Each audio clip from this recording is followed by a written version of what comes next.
Bonjour, je m'appelle Peter Kouani et je vais vous présenter quelques slides, quelques inputs par rapport au thème des nouvelles technologies et du climat. La question que nous allons répondre, que nous allons essayer de discuter, c'est la question des nouvelles technologies. Quelles sont les nouvelles technologies qui vont nous aider à atteindre les objectifs climatiques? Pour commencer, j'ai pris un graphique de la stratégie climatique de la Suisse qui a été publié il y a tout récemment. Et puis ici, on voit les émissions en Suisse par différentes catégories.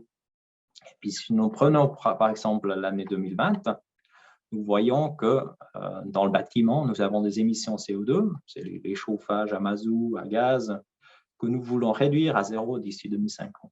Puis ça, nous allons faire avec de l'isolation, des pompes à chaleur et de l'électricité renouvelable. Dans le domaine de la mobilité, nous allons réduire ces émissions à zéro avec la mobilité électrique et l'électricité renouvelable principalement. Au niveau de l'aviation internationale, on voit que ça ne va pas bouger beaucoup ces prochaines années, mais là aussi, on vise une réduction presque à zéro. Et puis là, on pense, donc on n'a pas encore les réponses technologiques pour savoir comment réellement faire. C'est pour ça que ça prend un peu plus de temps encore dans la stratégie.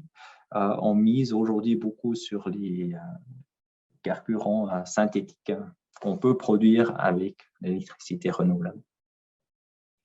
Et puis après, il reste une partie d'émissions qui sont inévitables, comme par exemple dans l'agriculture ou bien dans certains procédés industriels. Et puis là, pour atteindre l'objectif d'émission zéro, de netto zéro, on mise sur des technologies d'absorption de CO2. Donc, si on émet d'un côté ce qu'on ne peut pas éviter d'émettre, on essaie de l'absorber ailleurs pour arriver à un bilan qui est zéro. Donc, ça s'appelle des émissions négatives. Donc, au niveau technologique, la réduction des gaz à effet de serre est bien faisable en Suisse, principalement à travers une électrification et de l'électricité renouvelable. On va maintenant regarder ces différentes technologies un peu plus en détail. D'un côté, l'électricité renouvelable. On sait aujourd'hui que c'est le photovoltaïque et l'éolien qui sont les porteurs principaux de ce volet dans le futur. À gauche, vous voyez un graphique de l'IRENA qui montre la production d'électricité au niveau mondial en 2018 et puis qui prévoit en 2050. Donc, première chose à noter, c'est qu'on va produire beaucoup plus d'électricité, notamment dû à l'électrification, mais aussi parce qu'il y a une grande partie de la population mondiale qui n'a pas encore suffisamment accès à l'énergie pour un standard de vie acceptable. Et puis deuxième chose qu'on peut voir, c'est principalement l'éolien et le photovoltaïque qui vont nous produire cette électricité. Au niveau suisse, là, je me base sur un graphique des stratégies, des perspectives énergétiques que l'Office fédéral d'énergie a publié en fin d'année passée. Donc, on a déjà l'hydroélectrique, qui est une électricité renouvelable qu'on va garder, qu'on veut garder. Et puis, le reste, l'éolien, c'est assez difficile en Suisse, notamment aussi dû à notre densité de population qui est assez élevée. Donc, on mise principalement sur le photovoltaïque. Donc, notre électricité future vient principalement de l'hydroélectrique et du photovoltaïque. Technologiquement, c'est bien faisable. Il reste encore du problème de l'approvisionnement hivernal. Donc, le déséquilibre saisonnier va se creuser. On voit ici sur ce graphe l'état 2019 de la consommation en rouge et puis la production donc, en surface chaude pour le photovoltaïque. Si on met beaucoup de photovoltaïque, le fil de l'eau et puis l'accumulation. Donc, on voit qu'on aura beaucoup d'électricité en trop en été et puis on n'aura pas assez en hiver. Donc, comment on peut toujours produire moins, ça, c'est aucun souci pour l'été. Non, mais comment on va remplir le trou en hiver?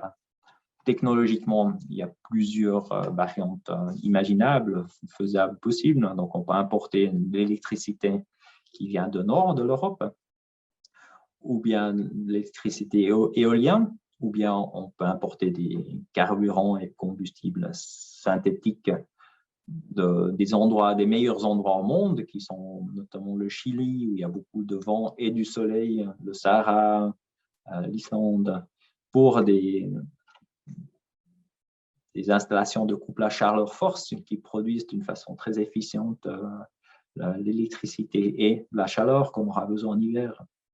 Mais on peut aussi faire du stockage saisonnier en Suisse, par exemple de stockage de chaleur avec des grands volumes de chaleur qu'on mettra dans la terre, par exemple, ou bien avec du power to gas pour déplacer cette surplus d'électricité de l'été en hiver. Une autre technologie qui est très importante en lien avec la réduction des gaz à effet de serre, c'est la mobilité électrique. Donc, on sait aujourd'hui que les voitures à benzine, à diesel, seront remplacées dans les années à venir par des voitures électriques. Et puis, si ces voitures électriques sont chargées avec du courant renouvelable, ils n'émettent plus ou quasi plus de gaz à effet de serre durant leur utilisation. Un autre aspect qui est intéressant, c'est les batteries. Les batteries, ça amène une flexibilité dans le système électrique qui devrait permettre à futur aussi de mieux intégrer l'électricité photovoltaïque, notamment dans le réseau électrique. Une autre technologie qu'on connaît bien en Suisse aussi, qui est encore beaucoup moins connue dans d'autres pays, mais qui est bien connue chez nous, c'est les pompes à chaleur. Avec les pompes à chaleur, on voit ici dans l'image 3 exemples, on utilise la chaleur ambiante de l'air, de l'eau en sous-sol, ou bien avec les sondes géothermiques du sous-sol, pour la transformer avec l'électricité, donc en comprimant dans la chaleur qui est utile pour chauffer l'habitat ou bien l'eau chaude sanitaire. Ces installations pompes à chaleur sont très efficaces, très efficientes, parce qu'ils permettent de produire avec une unité d'électricité, ils permettent de produire 3 à 4 unités de chaleur utiles. Donc, dans ce sens, ils ont un rendement qui est entre 300 et 500% en ce qui concerne la production de chaleur en utilisant l'électricité. En Suisse, comme j'ai dit, c'est une technologie qui a une très bonne acceptance. Et puis depuis quelques années maintenant, c'est dans les nouvelles constructions et dans la rénovation, c'est la technologie la plus utilisée pour le chauffage. On arrive maintenant aux technologies qu'on aura probablement besoin, mais qu'on n'est pas encore très bien à quel point ils vont s'implanter et puis comment.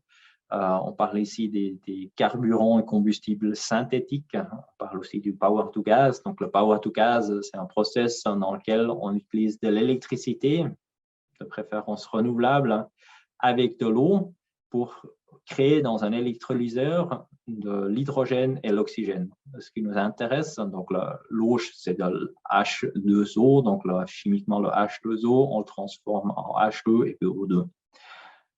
Donc, le H2, c'est l'hydrogène. L'hydrogène, on peut le stocker. On peut, en autre moment plus tard, nouveau le convertir en électricité. On peut l'utiliser pour chauffer des maisons. On pourrait le mettre aussi dans les voitures ou des camions, plutôt pour la mobilité. Ce qui est intéressant aussi, c'est que cet hydrogène, on peut le convertir, transformer plus loin, parce que l'hydrogène lui-même, c'est un peu compliqué à gérer, et puis il est assez volumineux, donc il est assez compliqué à transporter aussi. Donc, on parle après de Power to X. Power, c'est l'électricité qu'on amène vers un gaz, mais après, on peut aussi le transformer en X, c'est pour quelque chose d'autre. Et puis là, il y a différentes approches qu'on voit ici sur le graphique à droite, où l'hydrogène, en ajoutant du CO2, on peut le convertir en méthane, qui est du CH4, ou bien en méthanol, après qui est un combustible ou carburant liquide. La même chose avec le N2, qu'on peut le transformer en ammoniac. Et puis là, quand on continue ces chaînes, après, en principe, il est possible aussi de faire des liquides qui sont un peu comme la benzine et puis le diesel, qui sont faits à partir de l'électricité renouvelable, du CO2 qu'on a pris de l'air, par exemple, et de l'hydrogène qu'on a extrait de l'eau.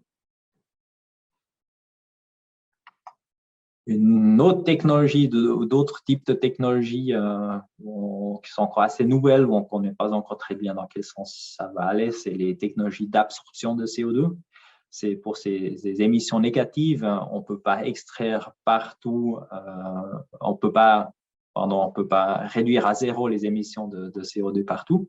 Donc, les endroits où on est obligé de continuer d'émettre, on peut aussi absorber après ce CO2 ailleurs pour avoir un bilan qui est finalement à zéro. Et puis ça, on peut faire de façon très naturelle, par exemple en plantant plus d'arbres. Les forêts, c'est des puits à CO2, donc ils absorbent du CO2. Après, il y a d'autres technologies ici qui sont présentées sur cette image à gauche, qui sortent aussi de la stratégie climatique. Vous pouvez regarder plus en détail. Autre technologie qui est purement technologique, c'est les produits proposés par Climeworks, qui est un startup suisse qui filtre l'air, dans le sens que ça aspire l'air, ça sort le CO2, ça met le CO2 de côté, puis ça ressort l'air plus tard. C'est une approche purement technologique. Autre point qui est important à pas perdre de vue, toujours garder à l'esprit, c'est maintenant on s'est focalisé sur les émissions en Suisse. Mais en Suisse, on cause aussi beaucoup d'émissions à l'étranger parce qu'on beaucoup de nos biens qu'on consomme, on est très grands consommateurs de biens qui sont produits à l'étranger, vu qu'on n'a plus beaucoup d'industrie en Suisse. Donc, on est avec notre consommation, on est aussi responsable des émissions qui sont à l'étranger. Et puis ici, le graphique, il montre aussi que ce qu'on a regardé maintenant, les émissions en Suisse, c'est la partie grise, c'est moins de la moitié de notre empreinte en gaz à effet de serre. Il y a plus de la moitié qui est liée à cette importation des biens qu'on consomme en Suisse. Et puis là aussi, c'est clair que les autres pays qui sont plutôt des pays producteurs de biens, eux, leurs efforts de réduire les émissions, ça va indirectement aussi réduire nos émissions qui sont liées à l'importation. Mais d'autre côté aussi, c'est clair que la réduction de la consommation, c'est un moyen très efficace, non technologique, mais très efficace et probablement important pour réduire cette partie d'émissions de gaz à effet de serre qui est très important pour nous, les Suisses.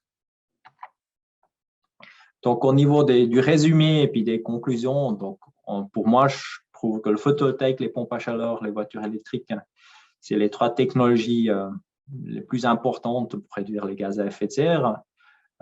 C'est trois technologies qui sont mûres, qui sont là, qui sont disponibles avec aujourd'hui une acceptance qui est très élevée dans la population. On a par contre encore quelques questions à clarifier, notamment au niveau technologique, notamment sur l'électricité en hiver, sur l'aviation, comment faire les émissions négatives et puis toutes les émissions qui sont liées à l'importation. Donc là, partout, il y a des réponses au niveau des technologies. Par contre, aujourd'hui, on ne sait pas encore très bien quelle technologie va être mise en place, comment. Puis c'est principalement des facteurs politiques et puis économiques qui vont décider quelle variante va finalement être mise en place. Au niveau de la communication, au niveau de la savoir, la connaissance et puis le niveau de conscience au niveau de la population suisse, je trouve qu'elle a vraiment beaucoup progressé ces dernières années, qui progresse continuellement, mais c'est clair, ce n'est pas encore suffisamment bien ancré partout. Au niveau technologie, je pense que ce n'est pas un objectif que toute la population connaît en détail toutes les technologies qu'on utilise, mais ce que je trouve important, c'est de savoir que les technologies, il y en a plein. Et puis, c'est vraiment le choix maintenant politique, sociétal, de savoir quelle technologie on va utiliser pour le faire, comment pour réduire ces gaz à effet de serre, et puis aussi la vitesse à laquelle on veut le faire, c'est vraiment des questions pas technologiques, mais c'est des questions sociétales et puis économiques qui sont importants à discuter. Merci beaucoup pour votre attention et puis je me réjouis pour la discussion.